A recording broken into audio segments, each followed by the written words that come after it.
সুনামগঞ্জে গত কয়েকদিনের ব্যবধানে জেঁকে বসেছে শীত। শীত নিবারণে বেড়েছে গরম পোশাকের বিক্রি।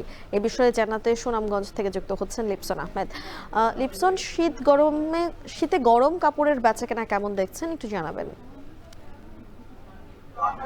আচ্ছা, মিম, শুরুতেই যদি বলি যে যেহেতু এটি হাওড় এলাকা, বিশেষ করে কিন্তু গত 3 থেকে 4 দিন ধরে কিন্তু এই অঞ্চলে শীতের প্রকোপ অনেকটাই বেড়েছে। বিশেষ করে যদি বলি, আমরা সকাল থেকে সন্ধ্যা পর্যন্ত এখানে সূর্য দেখে এখন কিন্তু আসলে তেমন একটা মিলছে না, যার ফলে কিন্তু আসলে যেহেতু শীত বেড়েছে, সেই ক্ষেত্রে কিন্তু এই অঞ্চলের যে নিম্নের মানুষরা তারা কিন্তু চরম বিপাকের মধ্যে পড়েছেন। বিশেষ করে যদি বলি, আমরা এই শীত বাড়ার কারণে কিন্তু আমরা দেখেছি শহর থেকে শুরু করে গ্রাম পর্যায়ে যে শীতের পোশাকের যে দোকানগুলো ছিল, সেগুলোতে কিন্তু আসলে ক্রেতারা ভিড় করছেন। বিশেষ করে আমি এই মুহূর্তে আছি সুনামগঞ্জ পৌর শহরের আলফাত স্কয়ার পয়েন্টে। আমি যদি বলি, এই পয়েন্ট থেকে শুরু করে প্রায় 6টি পয়েন্টে কিন্তু ফুটপাতের যে দোকানগুলো রয়েছে বা রাস্তার পাশে যে দোকানগুলো রয়েছে, সেখানে কিন্তু আসলে ক্রেতারা অর্থাৎ নিম্ন আর যে মানুষগুলো রয়েছেন তারা কিন্তু ভিড় করছেন। তবে অন্যান্য বছর আমরা যদি বলি, ঠিক এই সময়টাতে কিন্তু আসলে এই পোশাকের দামটা অনেকটাই কম থাকলেও কিন্তু এই বছর অর্থাৎ শীতের পোশাকের দামটা কিন্তু অনেক বাড়ছে। বিশেষ করে আমরা যদি বলি যে ফুটপাতের যে দোকানগুলো আসলে নিম্নের মানুষ কিন্তু প্রায়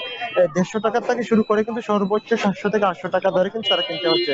পাশাপাশি প্রায় 2 শতাধিক যে বিপণী বিতানগুলো রয়েছে, সেখানে কিন্তু আসলে বিভিন্ন কালারের যে জ্যাকেট মাফলার গুলো রয়েছে অর্থাৎ সুইটার, সেগুলো কিন্তু আসলে দাম অনেকটাই বেশি অন্যান্য বছর থেকে। বিশেষ করে যদি বলি, প্রায় প্রতিটি সুইটারের কথা যদি বলি, সেটা কিন্তু 600 টাকার উপরে অর্থাৎ বিক্রি করছে, যেটা আসলে অন্যান্য বছর 3 থেকে 400 টাকা ধরে আসলে বিক্রি করা হচ্ছে। তবে ক্রেতারা যেটি বলছেন, যেহেতু শীত বেড়েছে এই অঞ্চলে, যার ফলে কিন্তু তারা আসলে ইতিমধ্যে আসলে দোকানগুলোতে আসলে ভিড় করছেন। পাশাপাশি ব্যবসায়ীরা যেটি বলছেন, যেহেতু এই বছর অর্থাৎ গত 1 মাসের মধ্যে কিন্তু গত 1 সপ্তাহ ধরে কিন্তু এই অঞ্চলে শীতের প্রকোপ বাড়ায় কিন্তু তাদের যে বেচাকেনা, সেটা কিন্তু আসলে একটু বাড়তি হচ্ছে, বেড়েছে। তো সব মিলিয়ে বলা যায়, শীতের বেচাকেনা এই অঞ্চলে এই ছিল। মিম।